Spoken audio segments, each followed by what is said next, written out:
Buen día, soy la doctora Elizabeth Natalie Rosas Rábago, soy profesora investigadora de la Facultad de Derecho Tijuana y en esta ocasión platicaremos acerca de la inconvencionalidad del arraigo de la prisión preventiva en México a la luz del caso Daniel García y Reyes Alpizar versus México, una sentencia dictada contra el Estado mexicano el 25 de enero de 2023. Es importante en este punto hacer algunas consideraciones iniciales, recordando que el arraigo fue introducido en la Constitución mexicana a partir del 2008 como una forma de privar de la libertad a las personas sospechosas de pertenecer al crimen organizado. Ha sido una forma de vigilancia pública que ha permitido que las autoridades tengan más tiempo para hacer las averiguaciones que determinen si una persona es o no culpable de la comisión de estos delitos. Es importante señalar que estas figuras, como el arraigo, amplían las posibilidades de una persona, por ejemplo, en nuestro país, de ser sometido a torturas, tratos crueles, inhumanos o degradantes, debido a estos controles limitados que hay durante estas detenciones o privaciones de la libertad que se realizan en el marco de lo establecido en la Constitución mexicana. Para esto recalco que el arraigo está previsto en el artículo 16 de la Constitución Política de los Estados Unidos Mexicanos y la prisión preventiva está prevista en el artículo 19 de nuestra Constitución. Claramente estas figuras, como el arraigo y la prisión preventiva, son contrarias a las obligaciones internacionales y en materia de protección de derechos humanos que tiene el Estado mexicano. Se relacionan, por supuesto, con las violaciones al derecho a la libertad personal, a la legalidad, a la presunción de inocencia, las garantías de debido proceso y a un recurso efectivo. En ese sentido es que llega este caso ante la Corte Interamericana, ¿no? Este caso se relaciona con la responsabilidad internacional que tiene el Estado mexicano por distintos actos que sucedieron en las detenciones y procesos de Daniel García y Reyes Alpizar. Este caso se relaciona con violaciones a garantías judiciales, a la presunción de inocencia y a la libertad personal de Daniel García Rodríguez y de Reyes Alpizar Ortiz. Ellos permanecen en prisión preventiva por más de 17 años y finalmente, justo el año pasado, en el 2022, finalmente se les dicta una sentencia, ¿no? Pero ya en el marco de que este caso estaba siendo conocido incluso por el Sistema Interamericano de Protección de Derechos Humanos. Recordaría que para que un caso llegue a la Corte Interamericana es necesario que se agoten recursos internos, entre algunos otros requisitos previstos, y que el caso se presente en una primera instancia ante la Comisión Interamericana y posteriormente ese caso, de no cumplirse las recomendaciones y observaciones que hace la Comisión, se llega a conocimiento de la Corte Interamericana, como ha sido en este caso. Esta es la sentencia más reciente dictada en contra del Estado mexicano. Estas dos personas, Daniel y Reyes, fueron puestos a disposición de un juez, primero en arraigo por 47 y 34 días respectivamente, privados de su libertad. Y aquí la figura del arraigo tuvo una medida de carácter punitivo y no cautelar, que es el origen o la naturaleza de estas medidas, y por lo tanto la privación de la libertad fue arbitraria y fue violatoria de la presunción de inocencia. ¿Qué sucede en los hechos de estas dos personas? Aquí los dos fueron detenidos en el marco de el asesinato de una persona. Les es informado que ellos están siendo investigados como presuntos responsables del asesinato de María de los Ángeles Tames Pérez, que fue asesinada en la vía pública y que era regidora de Atizapán. Cuando se hace la detención en los dos casos, para hacerlo un poco más resumido en este sentido, se alega que estas personas iban a ser investigadas por pertenecer al crimen organizado y por lo tanto entra esta primera figura que analiza la Corte Interamericana, que es el arraigo, y posteriormente permanecieron en prisión preventiva durante más de 17 años hasta que les fue dictada una sentencia de responsabilidad, por cierto. En este caso, el Estado tuvo la oportunidad de presentar excepciones preliminares, siendo varias de ellas presentadas por el Estado mexicano para alegar ya sea la admisibilidad o la no competencia de la Corte Interamericana para conocerlo. Aquí destacaría que el Estado mexicano presenta la excepción preliminar de duplencia internacional, alegando que este caso ya había sido presentado ante el Grupo de Trabajo de la Organización de Naciones Unidas y que por lo tanto esta Corte Interamericana no podía conocer el caso. Sin embargo, aquí la Corte refiere que como los dos procesos son de distinta naturaleza, no aplicaría la duplicidad de la instancia y entonces desestima esta excepción preliminar presentada por el Estado.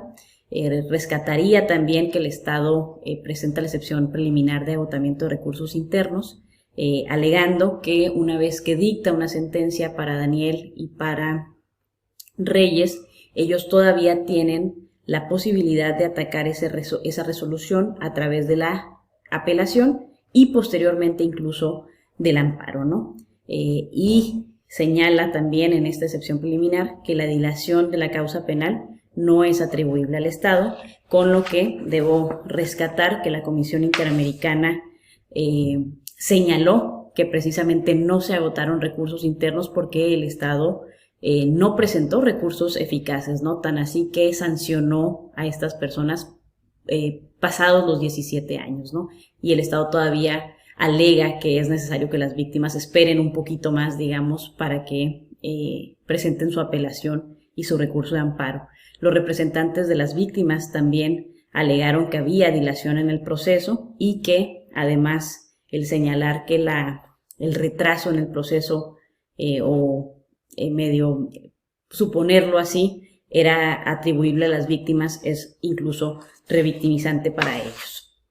La Corte desestimó esta excepción preliminar y el caso efectivamente fue adentrado al conocimiento de fondo de la Corte Interamericana y bueno, dicta una sentencia adelanto fundando responsabilidad internacional al Estado mexicano. Finalmente, les decía, la sentencia de primera instancia para Daniel y Reyes fue apenas emitida el 12 de mayo de 2022, casi 20 años después de haber sido privados de la libertad. Eran personas que sin una sentencia de responsabilidad pasaron más de 20 años en prisión. La Corte Interamericana destacó que es evidente que en 2 décadas que han tardado las autoridades internas en pronunciarse en el marco del proceso penal interno, constituyó una dilación en este proceso, ¿no? Y sometieron a estas víctimas a estos procesos.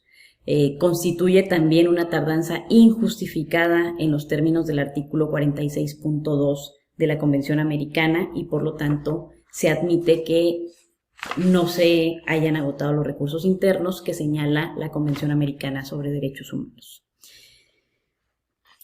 Daniel y Reyes fueron entonces primero arraigados en el marco de esta investigación, luego fueron sometidos a esta prisión preventiva y en el lapso de esos arraigos y prisiones, ellos alegan haber sido víctimas de tortura, tratos crueles, inhumanos o degradantes.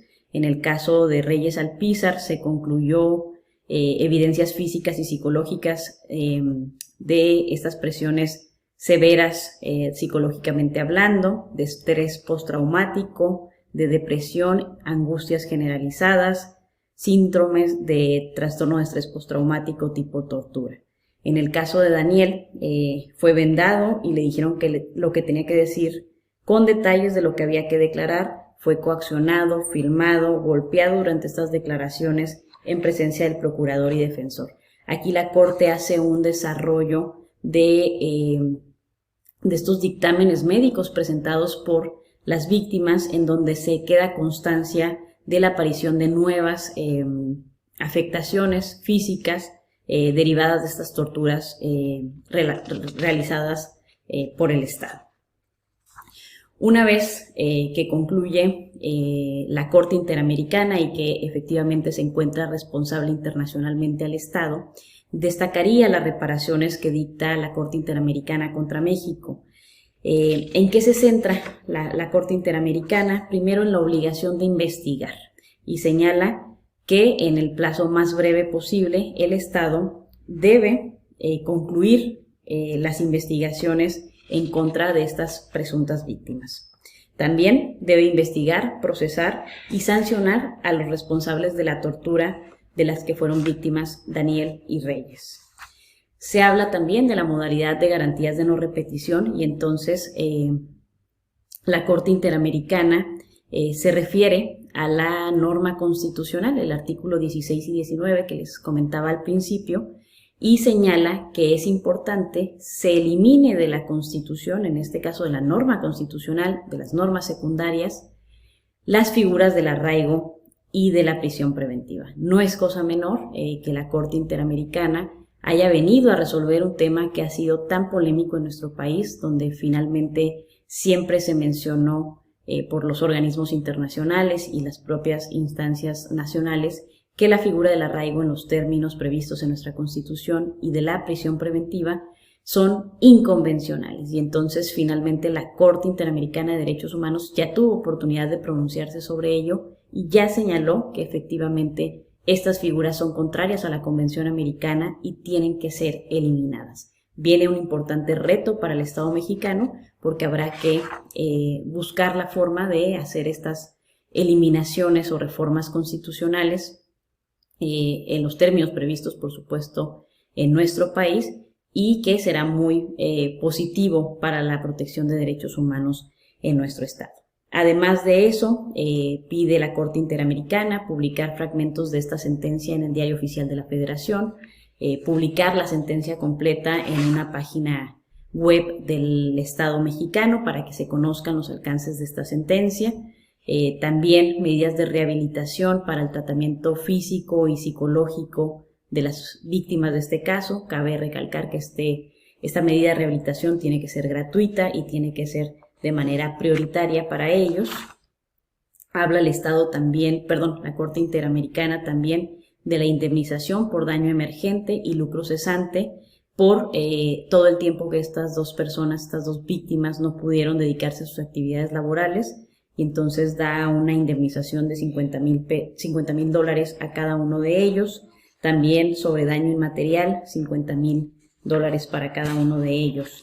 Se hablan de los gastos y costas por el proceso tanto interno como en la Corte Interamericana y entonces hay la indemnización para quienes fungieron como sus representantes, una asociación civil Pena Sin Culpa y algunos otros representantes. Y bueno, finalmente como punto resolutivo, la Corte Interamericana establece que hay violación al derecho a la libertad personal establecidos en el artículo 7 de la Convención Americana sobre Derechos Humanos. Señala que el Estado mexicano incurrió en la violación a los derechos a la libertad personal al ser oído a la presunción de inocencia previstos en los artículos 7.1, 7.3, 7.5, 8.1 y 8.2 de la Convención Americana, que hay violaciones al artículo 5.1 y 5.2 sobre integridad personal y finalmente violación al principio al plazo razonable, a la regla de exclusión de prueba obtenida bajo tortura, que señala el artículo 8.1 y 8.3 de la Convención Americana, y finalmente violación a las garantías judiciales contenidas en el artículo 8.2, fracción D. Y entonces esa es la conclusión de la Corte Interamericana en esta sentencia dictada en contra del Estado mexicano y se insta al cumplimiento íntegro del Estado mexicano sobre esta sentencia. Muchas gracias.